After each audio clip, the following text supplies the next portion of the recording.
Good morning everyone, কেমন আছে সবাই?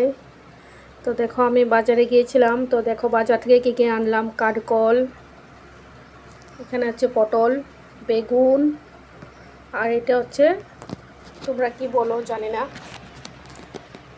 এগুলো হচ্ছে মুখি। এগুলি মাছ দিয়ে খেতে খাওয়া যায়, বা মুখি দিয়ে ভর্তা বানানো যায়, বা ইলিশ মাছ দিয়ে রান্না করা যায়। আর দেখো কি সুন্দর ছোট ছোট বেগুন, ছোট ছোট বেগুন। আর এখানে আছে কলার থুর।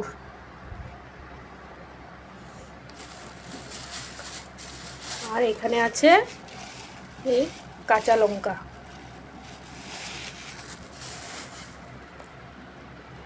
তো বন্ধুরা, ভিডিওটা দেখে তোমাদের কার কেমন লাগলো কমেন্ট করে জানাবে।